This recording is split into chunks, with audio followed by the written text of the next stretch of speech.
welcome back to my channel. So today is going to be a little bit different. I'm doing more of an informational type of video. So all my kitties who like when I talk, yay, this is for you guys.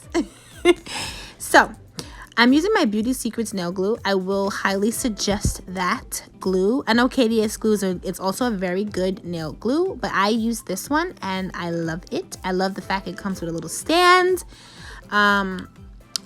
It's very good. I think it's $3.99 though for a tube. I like to buy them from Sally's because it's a Sally's brand when they're buy one get one, or buy one get one free, or buy one get one half off. I know there's a lot of you guys that find it hard to stick the nail tips to the practice hand. So this practice hand, her name is Tiffany. I'm gonna give you a little hint. You have to file off the shiny nail tip that comes with Tiffany's hand. Then you have to get a nail tip that is bigger than the nail. That's the only way it's gonna fit. It's not like doing a regular person's hand, your hand, a human hand, where you will get a tip that fits from sidewall to sidewall. For the practice hand, no. Your goal is to get the tip on. And you do have to press down and hold it down for a little bit longer, and then the nail tip should stick to the practice nail finger thingy-majig, whatever they want to call it. Okay, so I'm going to be showing you how I shape nails. Granted, I should have used different tips. These tips are it's called a dramatic arch. The arch is pretty high, but the way I shape would still kind of be the same.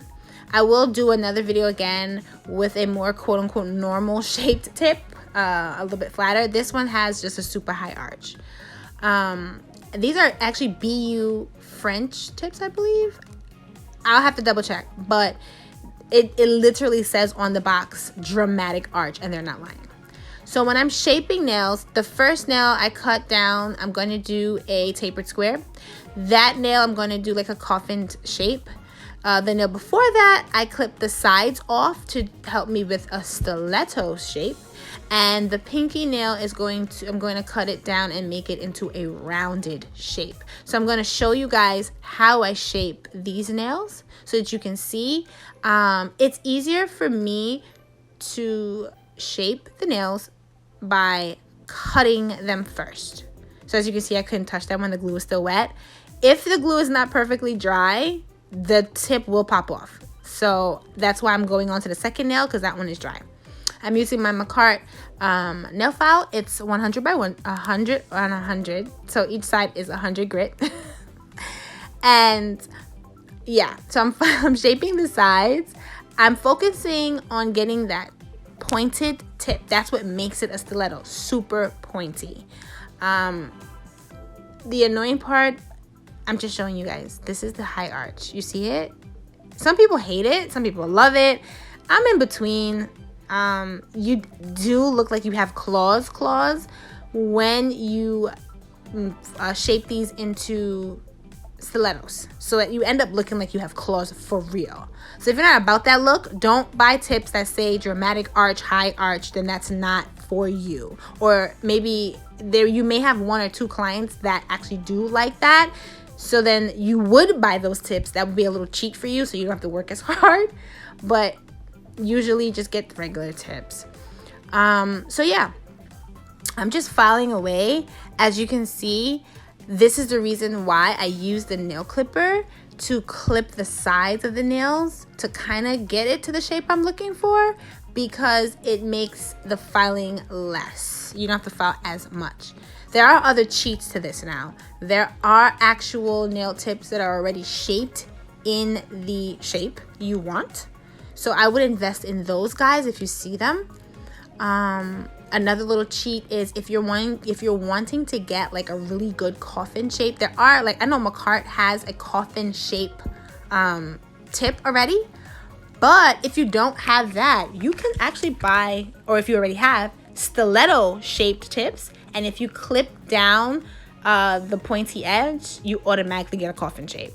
So boom, cheat right there off the bat. And all you have to do is get your nail file and just clean up the sides a little bit, you know, make sure everything's even and straight. But there you go. shaping is important. Shaping can make or break a set. It doesn't matter how good your design is. If your shape is off, it kind of throws it off, you know? The other reason why I cut down, or I do my little cheat, like I said, and buy already pre-shaped tips is because carpal tunnel is not a joke. Okay, I'm a nail tech. I'm a licensed nail tech, but I've also had jobs previously and still to this day where I'm on a computer and I'm typing.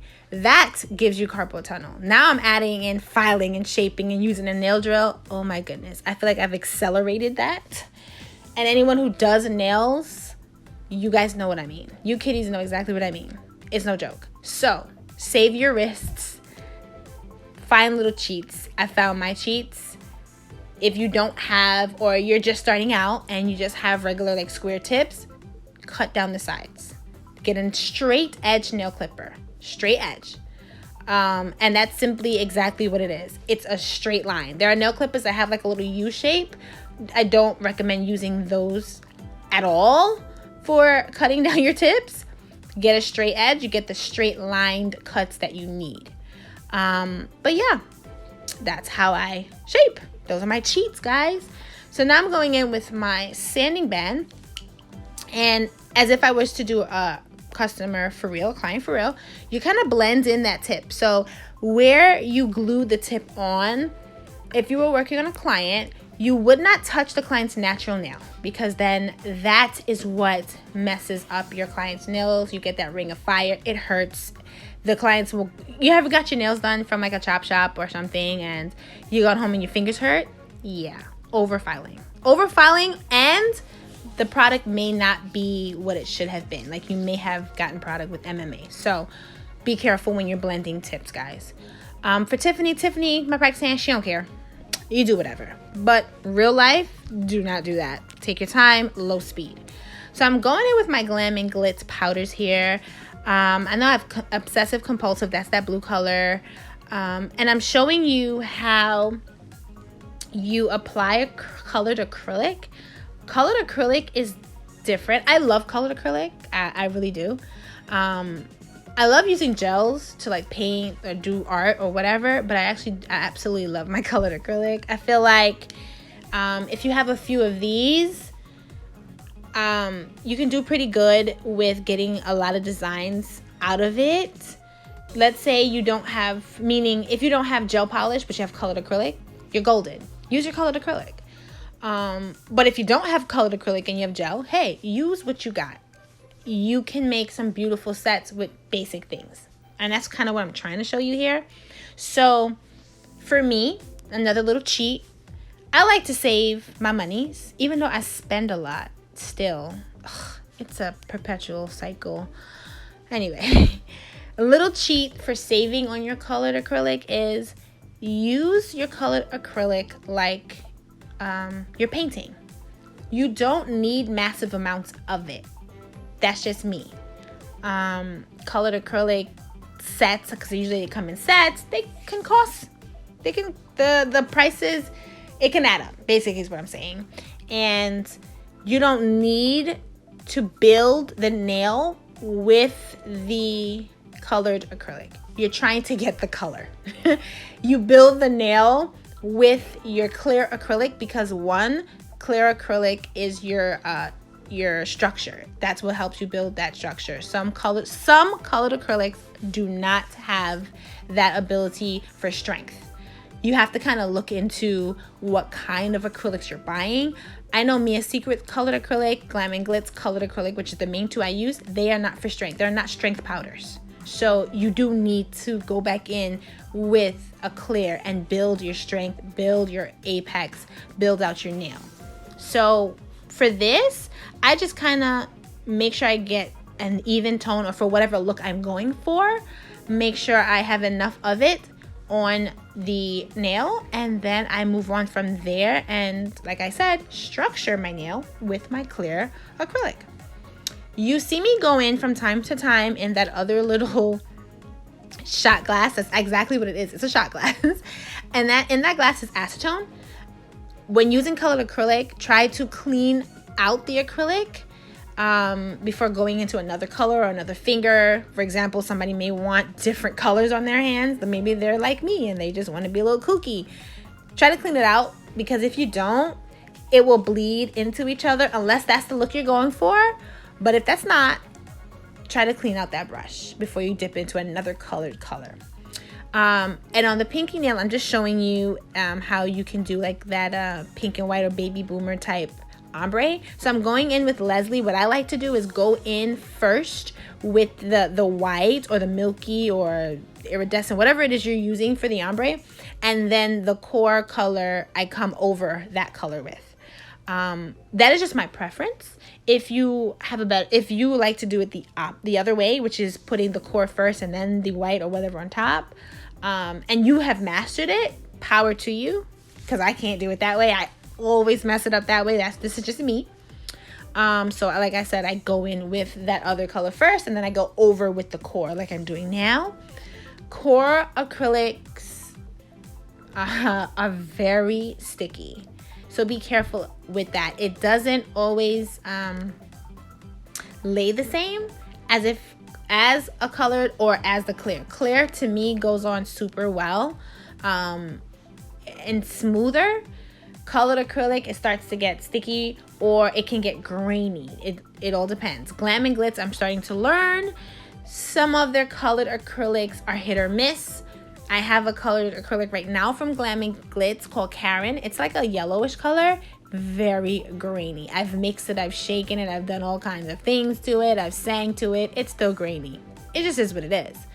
But usually core or cover colors, like the cover pink, cover nudes, those, they tend to like stick to the brush and get clumpy. So be mindful of that, be aware of that. And yeah, like I said, guys, I'm sorry if I'm talking a lot. This is a talking video. I'm trying to give more instructional information based off my experience. I am not an instructor by any means, but just based off what I learned from being in nail school, what I learned from doing nails, and what I've learned, like I said, my own experiences and from the products I'm currently using. I just want to help you guys because I want everybody to go into this or do things with full knowledge of how things really get done or how nails are really done. We all love to go on Facebook and Instagram and see these beautifully designed nails in a photograph.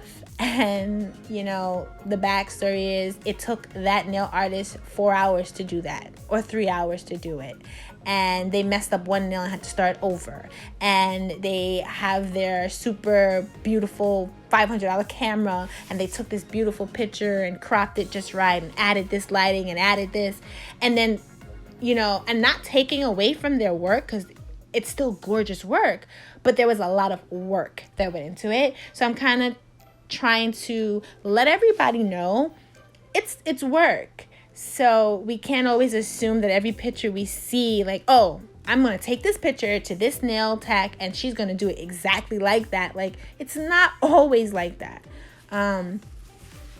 So yeah, that's just my little rant off topic. Getting back on topic. As you can see, I am going in with my clear and I'm building out my structure for my nail. Okay? When you're doing longer nails, you have to make sure your apex is on point because that nail will break. Okay? So be mindful of that.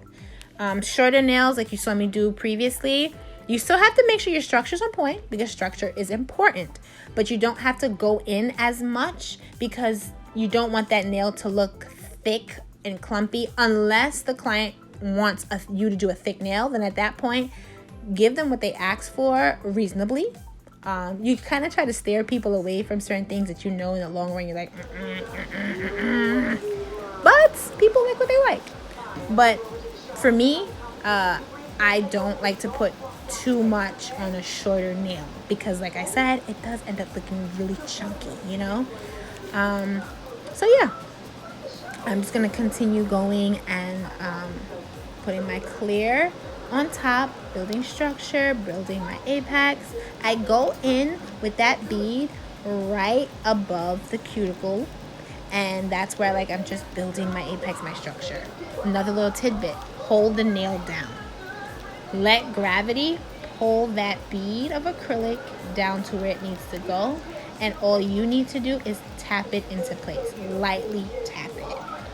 I've learned, and I've wasted a lot of acrylic. I'll plop it on, and it's like I'm painting. You're not, and I'm heavy-handed, so that's why I just am. But I'm starting to learn to, you have to try to do a light touch and just let the acrylic flow where it needs to. Your brush is there to guide the acrylic to where you want it to go. So you're just tapping it, you're making sure you're getting where it needs to get in the cuticles, not on the skin, nothing like that, because that is what's going to cause some lifting later, and you don't want lifting problems. Not for a dog show. You're very mindful of the cuticle, Disqualification. but you let that bead flow. Hold that person's nail, that nail down. I know that's easier said than done, because we all know we have clients, or whatever you want to call them, your customers, your clients, your friends, your neighbors, whoever's nail you do.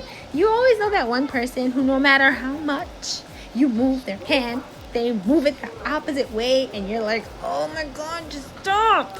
Yes, but you have to control your appointment, meaning especially if this is what you do, this is your life, your livelihood. You want to do a good job, especially on top of that, you love doing nails like I do. I want to do it right, and I want to do it good. I want you to leave and look at your hands and go, yes, my nails got did. You know what I mean? And then I always, like my friend, I did her nails before this whole thing happened, and she's like, oh my god, I still love my nails. Like, you want that. So in order to get that, you gotta kind of guide your client, your customer, and be like, hey, I need you to relax your hand and let me do my job, please. So yeah, hold that nail down, hold that hand down. I found that when I purchased a new hand rest, and it's a little bit higher than a typical hand rest, it forces the client to hang their wrist over it, because it would be more relaxing for them, and it helps me because now their hand is automatically fingertip down. Little tidbit, guys. I will leave the link to my hand rest that I bought. So yeah, it's a good little tidbit. It is higher than a typical one. So I have my nail lamp. It literally goes on top of the nail lamp, and it has little legs. I will definitely put the link. Okay.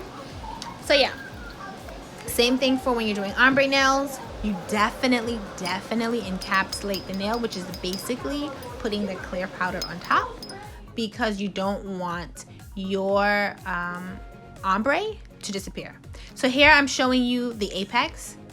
And sorry, going back. Disappear meaning when you file the nail. I'm so absent-minded. When you file the nail, you don't want to file away the ombre you created. So you put on your encapsulation or your clear capping or whatever you want to call it. It's just basically you're taking the clear powder, putting it on top. You're building your structure. Same thing. Now, after you've built your nail, your structure, your apex is where you want it to be, you have to go back in and file again to retain the shape. You filed before so that you don't have to have a lot of finish filing after. After you apply the acrylic, you're going to need to file again just to sharpen back up the shape, because you do lose some of the sharpness of your shape. And this is something I'm still learning how to perfect, guys. Like I said, I've only been doing nails for 2 years. I've been licensed for 1. I've been doing nails, I've been doing nails since 2018. I got licensed at the beginning or the middle of 2019. So I'm still learning with you guys. I'm just sharing some knowledge because that's who I am. That's what I'm about. So I hope you guys are learning something. Yeah. Anyway, after you reshape your nails, you go in, or at least I go in with my drill bit, and I really get into those cuticles. Now, if you are not comfortable using a e-filer, don't use it on a client, because you can damage someone's cuticles, someone's nail beds really bad, and it hurts like heck. And I know because I practice on myself. So I'd rather damage me than damage somebody else. You know what I mean? But practice, get comfortable with it. And once you get comfortable, then go ahead and do it. I don't suggest ever using a nail file too high at all. I don't suggest using it too low either. You're defeating the purpose. So like I said, it's one of those things you have to get comfortable. So I went in.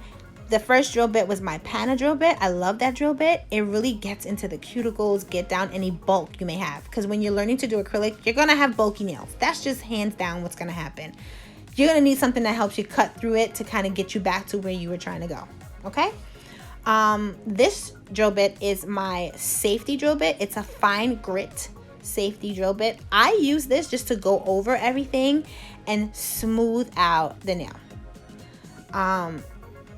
I use the safety drill bit because I've used the other drill bit to get in the cuticle. I feel like that the safety drill bit, for me personally, I don't get in the cuticle as I need. So I end up using 2 drill bits mainly. And then I go in with my buffing block and get it super smooth. You'll see me rub my fingers over the nails. That's just me making sure the nail is smooth. Why I say that, if you're having a client that just wants regular, a regular acrylic set and some gel polish on top, you don't want to put gel polish on top of a lumpy nail. You will see every lump. So smoothing it out is important to me until I get my application perfect, which I know will take me some time. Smooth out that nail. Take your time, guys. Don't rush. Don't try to be anybody else. Be yourself. If you're new, you're new. Take your time. So here I'm just showing you how to bling out, because I'm kitty claws. Got to do the bling. How to quote unquote bling out different shaped nails and different bling ideas. So for a shorter nail, I usually go for a cuticle bling. You can do it as simple as just a cuticle, a line of stones all around the cuticle area, close to it, to outline the cuticle area. I like to do it's a cuticle bling, but I kind of formed it, made a little crown kind of thing. That's what I do. So I go in with a big bead. I go in with a big stone in the middle, 2 medium stones around that, and then 2 smaller stones at the end of that. And then you'll see me go in on top of the big bead. Oh my goodness, the big rhinestone with another rhinestone, a medium-sized one, and then a small one on top of that. And in the corners, you'll see me put 2 smaller stones. So you kind of get this really pretty cluster of stones. If you have rhinestones, I suggest getting them in different sizes. Now, you don't have to get what I have here. This, like I said, I've been doing it for 2 years. So this is accumulation of me just buying a whole bunch of crap because they looked pretty and shiny. Like I said, I don't think I'll have to buy rhinestones for a while, but I probably still will. But anyway, you don't have to have a collection like this, is what I'm trying to say. If you just get some AB rhinestones, some really nice ones, get them in different sizes. Get them from SS3 all the way up to maybe SS20. You can go on AliExpress, Amazon, eBay, and find variety packs that have different sizes. If you have that, you're golden. To start, I think you're golden. To create clustered looks, you just need a variation of sizes. That's all I'm doing here. I'm adding the different colors just to have a more design, quote unquote, or shiny or a colorful look, because the base color of the nail is just one color. I didn't do any design on it. But if all you have is AB stones in different sizes, you're good. So what you'll do is you'll put a big one, medium, small one, then switch it up and put small, medium, big. You arrange them so that you don't have the same sizes next to each other unless that's the look you're going for. But if you're just randomly placing, these are some quote unquote random placements you can do. If all you have is a handful of color stones, no problem. Scatter them around, meaning put 4 or 5 AB stones and then put 1 color stone. then three or four more AB stones, another colored stone. So you're not using all your stuff at once, and the client is still leaving with some beautiful nails, you know? I like to do this swirl pattern on my stiletto nails. I personally think it looks nice on stiletto nails. You can do whatever you want. I'm just showing you different design ideas for different lengths and shapes of nails. So this is what I did for this particular stiletto nail. When you get closer to the tip of a stiletto nail and you're using stones, make sure you're putting smaller stones at the tip so that you can still maintain that stiletto look. If you put a big stone, you kind of take away from that pointy stiletto. That's just another tidbit. Another tidbit is to make sure you get some really good nail glue if you're going to be doing stonework on a person's nails or your own nails or whatever you're doing, you know? Like I said, I use Zule glue. Her glue is dope. It's $10. You can use that. Nail Supply Glamour has a bling glue.